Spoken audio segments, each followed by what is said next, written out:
Okay. All right. So let me tell you one cryptographic tool that's useful in building zero-knowledge proofs, and that's called commitment. Look, it will sound a lot like encryption, but its properties are different.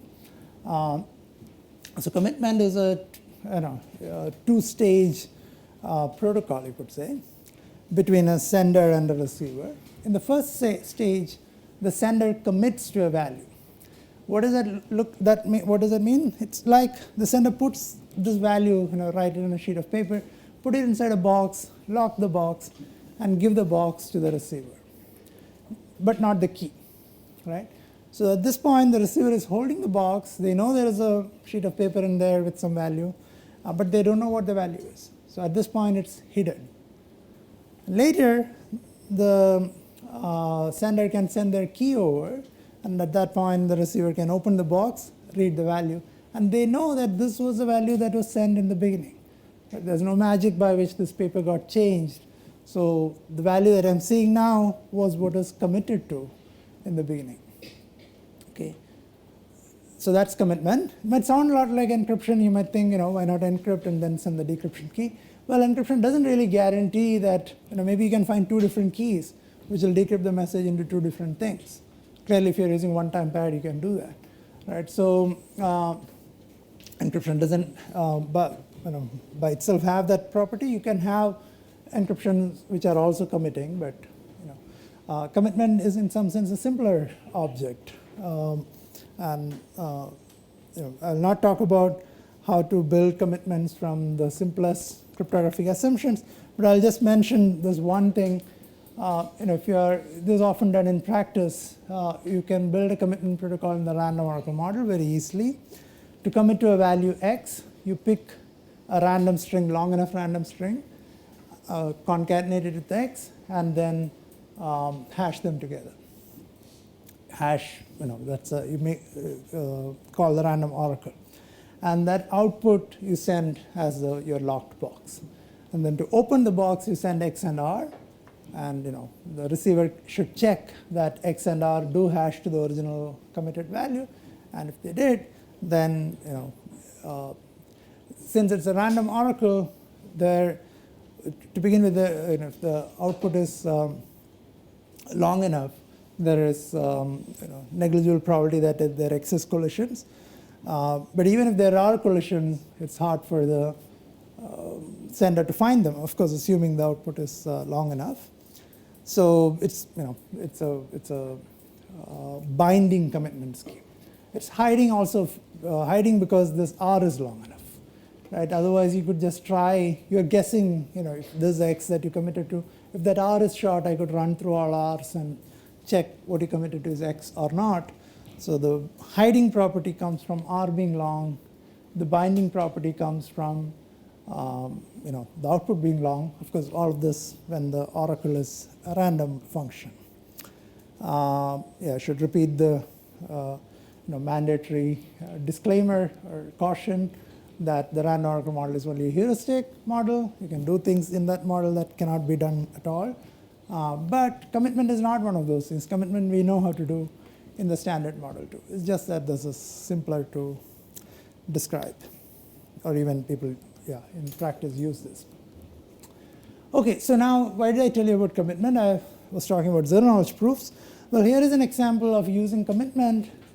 So the previous examples that we saw, graph isomorphism, graph non-isomorphism, there was no cryptographic component to it, other than this, picking things at random, challenging. The protocol was just apply permutation, send them. There was no, encryption, commitment, nothing. I'm now going to use commitment to get a zero-knowledge proof for this problem. So the kind of claims that Alice is now trying to prove is that there's a graph that Alice and Bob know, and Alice knows how to color this graph using 3 colors. What does it mean to color the graph? You have to assign every node. You have to assign a color to every node, one of these 3 colors, and such that in every edge, the 2 endpoints have different colors. Okay, So there is no monochromatic edge. There's no edge in which both colors are the same. Both endpoints are the same color. Okay, that's the graph coloring problem. The graph coloring problem is to find a coloring or to even find if a coloring exists or not. Okay, so in this case, it's a 3 coloring that we'll be talking about, or you could think of. Okay, so here is the zero-knowledge proof for graph 3 colorability. So the prover is this guy now, has a 3 coloring. So he has a graph, and it came colored to him, so he knows that it's 3 colorable. He wants to convince the verifier that it's 3 colorable without revealing anything about the coloring, other than, of course, what she might herself be able to deduce, right? By looking at the graph, she might know something about the coloring.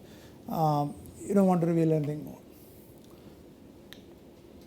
Okay, so we're going to use a commitment protocol as follows. So first, the prover will, now for clarity, I'm using a different color palette here.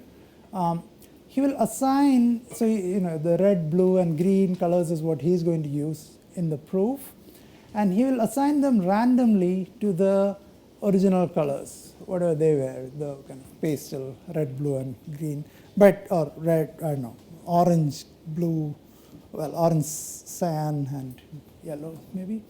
So you will assign it randomly. You'll say, okay, cyan is going to be blue, yellow is going to be red, orange is going to be green, right? He'll make a random assignment of colors, the new colors to the old colors. Okay, so now there's another graph 3 coloring, yeah? Certainly, if a graph is 3 colorable, then there exist many different colorings, like possibly. Yes, so the question is, if a graph is 3 colorable, there could be many different ways to do coloring. The prover got some witness, and he's just going to use that. Okay? And what we care about is that we don't reveal anything about this graph beyond what the verifier already knew. Anything about this coloring or other colorings, or she shouldn't learn any information from this protocol. Shouldn't gain any knowledge from this protocol, other than the fact that this graph is 3 colorable. Okay, that's a goal. Okay, so in the proof, I want to start with, this is an efficient prover, so I want to give him a coloring to start with. So he needs some coloring, and then he can run the protocol. It doesn't matter which one we give. Okay. Okay. So he sends this, recolored graph, but not, of course, if he sends it to the verifier, she learns a lot, right? You don't want to do that. So he just commits to the colors. So that's why it's black. So they are all hidden under a flap, right? And inside a box. So she just knows, okay, you're claiming here are some colors. I can't check if it's a good coloring or not right now because they're all hidden colors. She wants to check though if it is actually a good coloring. So she will say, okay, I picked a random edge. I picked an edge at random, and show me the colors of this edge. Okay, show me that this edge was not monochromatic in your coloring. Okay, so the prover would verify those two. Okay, so and what does she check? She checks that it's not monochromatic, that there are 2 distinct colors. Okay, so she knows the colors are going to be red, green, or blue, and what she got is red and green. Okay, so that's fine. If it was red and red, she would say, I'm aborting or I'm rejecting your claim. If it's different colors, she is okay with that. Okay, so if they're distinct colors, then she will say okay. And let's see, why is the sound? Okay, as you can imagine, we'll repeat the whole protocol many times. But as it is, why does it have any soundness guarantee? So if there was no valid coloring using red, green, and blue, there is at least some edge where it's monochromatic, or they are not valid colors at all or something. There's some edge that the prover couldn't have opened into 2 distinct colors. If he could have opened every edge into 2 distinct colors, then there is a valid coloring, right? Then it is 3 colorable. So if it is not 3 colorable, there is at least one edge on which he would have got stuck. So, and that edge will be picked with probability at least 1 over the total number of edges. You're picking an edge at random. There could be multiple edges in which he could get stuck, then this probability is higher. But at least with probability 1 over the number of edges, you would pick an edge which is not properly colored. Okay. So if the statement was wrong, then there's at least probability 1 over the number of edges for the verifier to catch the prover. And we will repeat this many times, but it's important that we will repeat it many times with independent reassignments of the color. We're always using red, blue, green, but first I said cyan was mapped to blue or whatever. Next time cyan is mapped to red, blue, or green independently, right? It's in the next trial.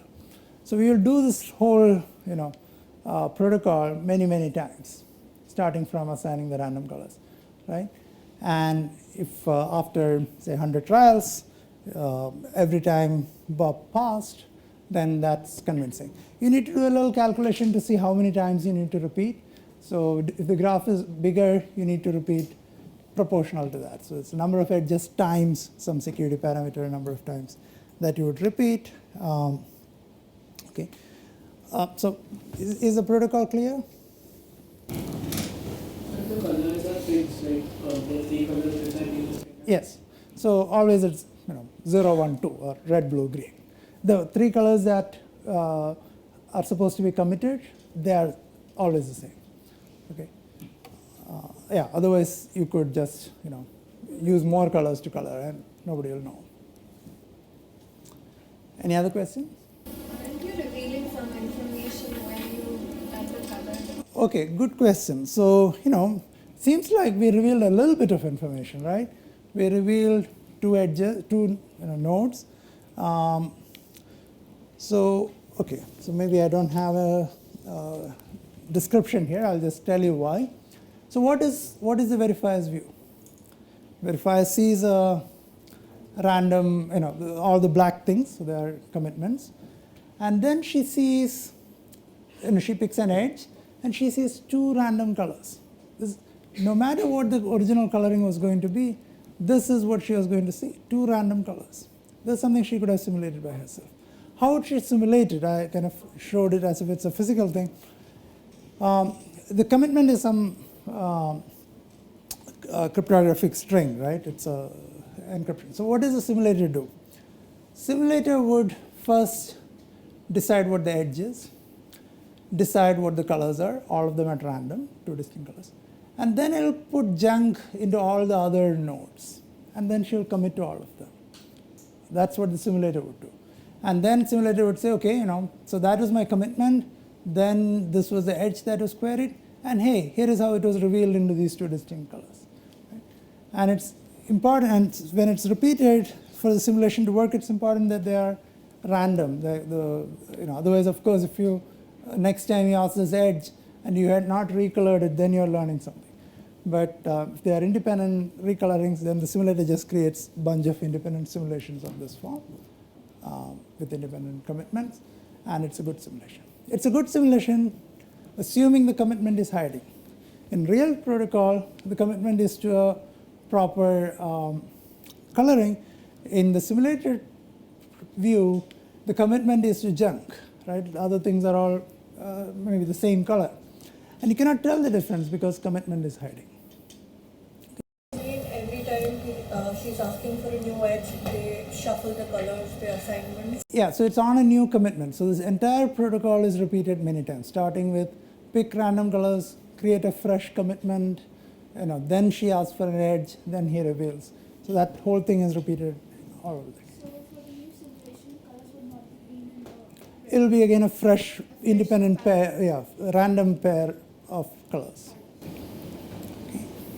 Yeah. So if the verifier picks the edge as per user or wish, then if like the red node, if more than 3 times he picks the one of the edges corresponding to that node, there is the possibility that it will have red color only on that node, and then they will get to know that for this setting, what is the color of the vertex of the No, node. so that's exactly, so your question is, by doing it multiple times, by choosing edges carefully, like, say, you choose this edge next time, wouldn't the verifier be learning something?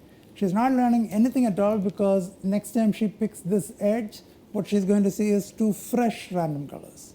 Even if one of them is red, the other one, even if she chooses the same edge again, and even if she saw red here, the other one is going to be blue with half probability, green with half probability. So in the next coloring, the colors don't have any meaning compared to the previous color. There is a 1/3 probability that the one of the colors is red, like the vertex which is colored red this time, that will be red again the next time. Yes, in the yes. random color. So it is important that it could be red. So let me, I'm not sure if I'll be answering your question, but let me point out another thing so that you can think about this probability aspects clearly. So let's think of one-time pad for a second, right? Say I'm encrypting a bit string. With some probability, my key could be the all-zero string, in which case I'm sending the message in the clear as it is. Okay? Does that mean I should not, when I see the all-zero string, if I keep it aside, then it will actually become insecure? By seeing the ciphertext, you will learn that it is not.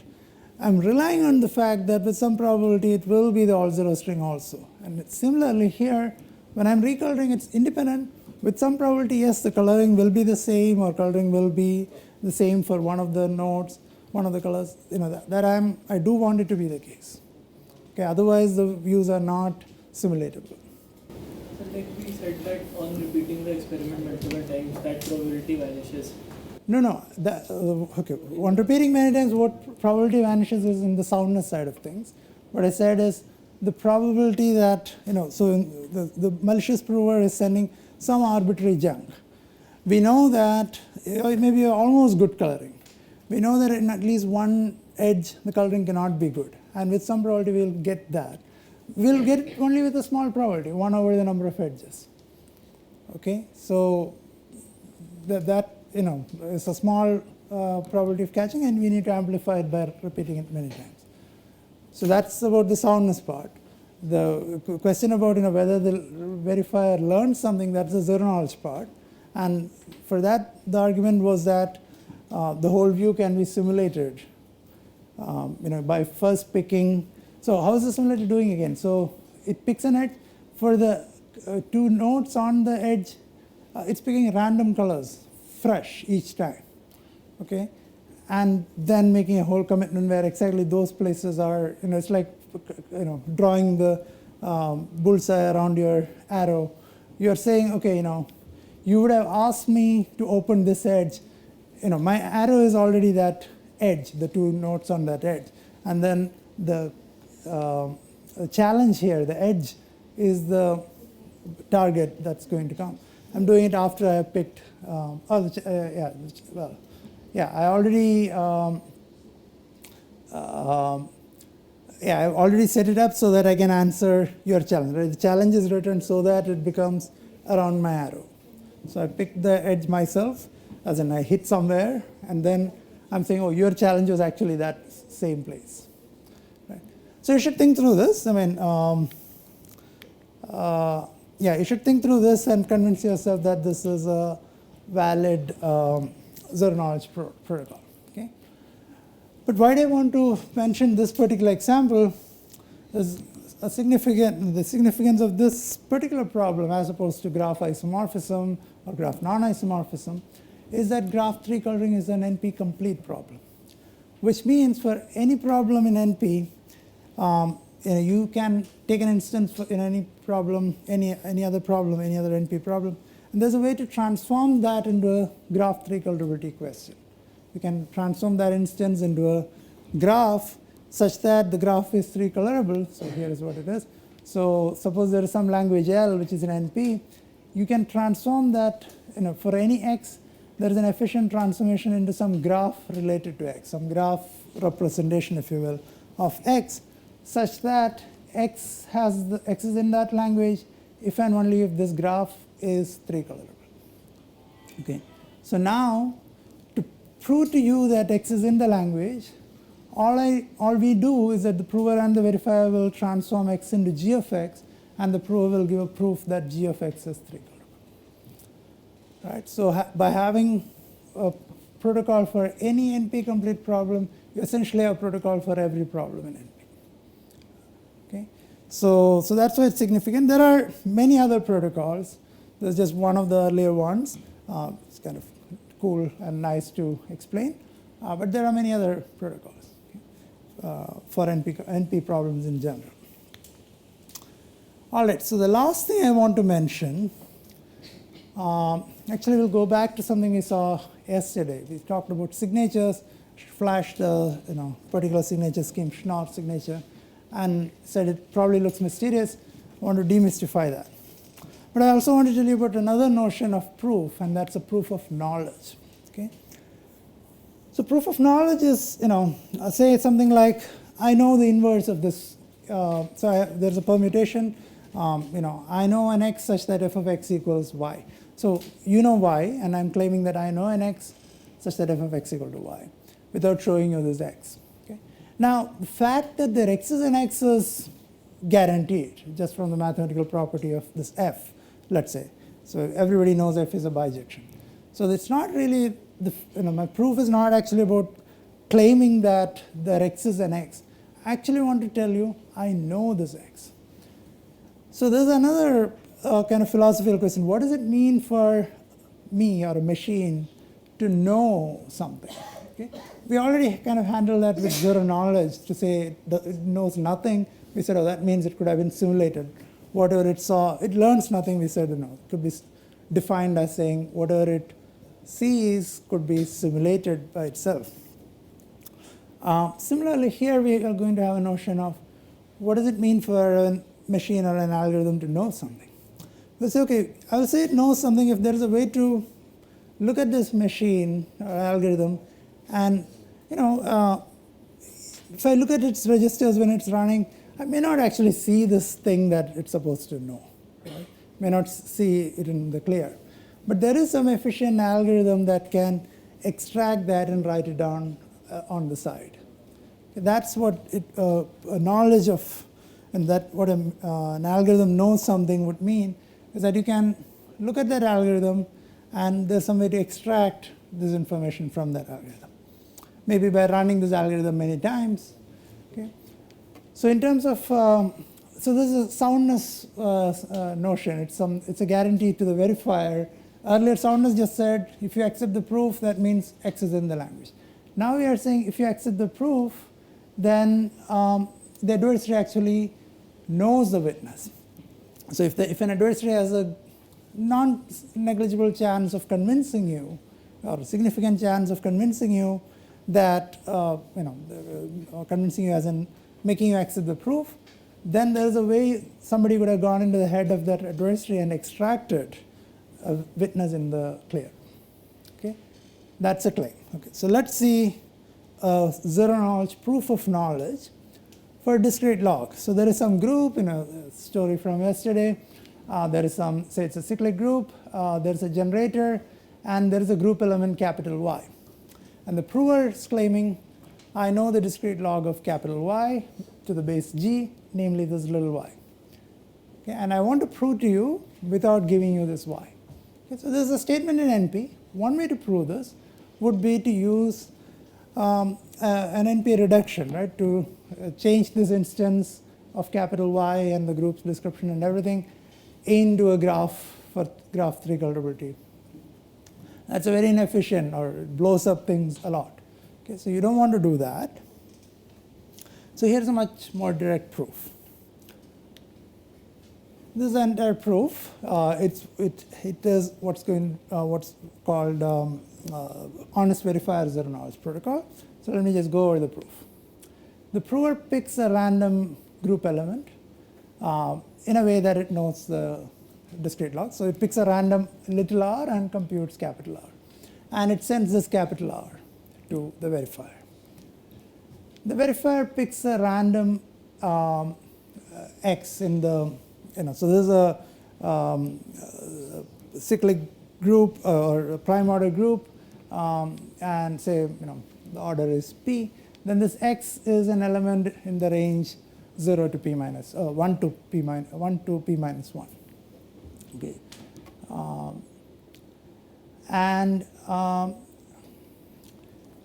what the prover needs to respond, if it knows y, this is a simple computation, it needs to respond with xy plus r, because it knows this little y, it knows r, it got this challenge x, and it's supposed to respond with xy plus r. Now the verifier cannot check this right away because it doesn't know that's what it did, right? It doesn't know this little y. So it knows x, it doesn't know r either. But it knows everything in the exponent. It knows y in the exponent. It knows r in the exponent. The capital R is little r in the exponent. And it knows x in the clear. It knows x as it is. So it can compute this xy plus r in the exponent. Namely, it can compute g to the power s by, so if you look at what this is, y to the power little x is g to the power xy. Times r makes it plus little r in the exponent. Right? So it can check this. And by checking this, it's convinced that s is indeed xy plus r. Okay, so it can check at least that part, that what the prover send you is xy plus r. And now the idea is that somehow the ability of the prover to send xy plus r when you asked a random x is it could have done it only if it knew y. Okay, it could have extracted y from a prover who is able to answer these challenges on random x's. So why is that? By the way, there's also a zero knowledge part to it. Maybe I'll first mention that. The zero knowledge part is just by picking this. Well, you can simulate it by first picking s and x, and then computing this capital R. Okay, so you pick s and x and compute capital R according to this equation. That's how you would simulate, and that's how you draw the target around your arrow. But let's talk about the proof of knowledge, which is what I want to mention here. So as I said already, by verifying this equation, you are verifying that s is indeed xy plus r, where that little r is defined as the discrete log of capital R. Now imagine, so first the prover sends you this capital R, and as a verifier I could have sent you any x, right? And imagine so if you only could answer one of these x's, your chance of convincing me is negligible. The group is very large, this x is coming from a large space. So to have some reasonable probability of convincing me, there should be a good fraction of x's on which you'll be able to answer. Suppose you could have answered on at least two different values of x. Okay, so some x1 and x2 on which you could have given me this answer, an answer that will convince me. So this W1, W2 is S1, S2 basically, you could say that. If you have two such answers, then I can solve for y. It's a linear equation, okay? And we are working modulo prime, so you can do, it's a finite field, if that makes sense to you. You can do division basically, right? You can get, when x1 and x2 are distinct, these are two linearly independent equations. You can solve them just the way you would solve it. Division by x1 minus x2 will make sense because we are working modulo prime. And yeah, so this was a fact that it's a proof. This was the extractor. If you have a prover who could have convinced you with a little probability, then there is a way I can take that prover and basically extract this from it. There's a little more to say how exactly the extractor will work. It will actually run the prover, get this capital R, make two copies of the prover at that point, the prover state, and send different challenges to it. And if it manages to get answer for at least in two of those instances, an answer that is verified, then it can solve it. Why would it get two answers? Well, if the prover had some reasonable chance of convincing you, then you will hit that by making random x queries. You will see it If you have a good chance of seeing it once, you have a reasonable chance of seeing it twice also. Right? The probability is a little smaller. So if you try long enough, you will see it with very high probability. So that's, does that make sense? Just the proof of knowledge part. Okay. So, and I already said it's zero knowledge. And now I just want to point out why Schnorr signature was very similar, or was essentially doing the same. There's a slight variant of the Schnorr signature I had in the slide yesterday, but it's essentially the same thing. There is some plus minus difference, and then this signature yesterday was to send not the capital R, but this G to the S. But capital R versus G to the S is not very different. You could say signature sends all of them. One of them can be computed from the other. So let me rewrite the Schnorr signature as follows. You pick an R first as G to the power little r. Now, in the protocol, so there's one big difference between signature and a proof. In a proof, you are talking to a verifier. It's an interactive protocol. In signatures, you are sitting down and writing down the entire signature, which is like a proof, and sending it to a verifier who is not there to interact with you. It's a non-interactive process. So we'll use a random oracle here. So this X comes not from a live verifier, but from a random oracle. So it's like you send this R to the random oracle, and the random oracle will respond with this challenge X. Okay? So this whole protocol here could have been made non-interactive in the random oracle model by setting this X to be a hash of G to the R. Okay? Hash being the random oracle. And it would have been still a sound proof system, sound and the proof of knowledge. So here we are going to do the same. X is going to be a hash applied to this R, okay? R, and maybe you could include Y also if you want. In this non-interactive proof, you might want to do that. But more importantly, here you will also include the message M. That's another difference between a signature and a proof. The signature is on a message, and you want to say something like, even after seeing many signatures on many messages, you cannot create a signature on another message. So this signature, this X is kind of tied together with this M. Okay, and the rest of it is the same. The proof is just this S equal to XY plus R, and the verification is exactly this, where X is now computed as the hash applied to M and R. So okay, signature has R. You already know M, so you can compare this. So hopefully that makes sense. Where this is basically underlying what's called DSA, the digital signature algorithm. So hopefully that makes sense. If you just look it up on Wikipedia, you probably wouldn't realize where it's coming from. It's coming from a zero knowledge protocol. Okay, so that's all I had for this session. We'll continue in the next lecture with secure multi-party computation and a little bit of digital cache. All right, so I'll see you. Any quick questions before we break? So in the previous slide, what was that W1? Sorry, I should have, it should be called S1, S2. But sir, the prover knows small y, right? The prover knows little y. So what is it? The proof of knowledge is not a guarantee to the prover. We are telling that the prover might have done some complicated program. They may not have followed our protocol. So they may not have used our y. They may not actually have had a y in the clear. They did some complicated thing. We want to say no matter what complicated thing it did, I can take that prover and run it as a black box actually, run it a few times though, and extract this y from it. So like S1 and S2 were computed from y, right? Need not be. All I know about S1 and S2 are that they satisfied this equation, the verification. They may not have been computed from y. Okay, so just from the fact that the verification succeeded, I'm guaranteeing you that there's a way to extract little y from it. And clearly, that shouldn't happen from interacting with the prover just once, because that's supposed to be zero knowledge. But by interacting it in these two threads, right, after getting this R, you are kind of splitting into two parallel universes, And if you got to interact with the prover in both those universes, then you will be able to extract y. In real life, you can interact with only once.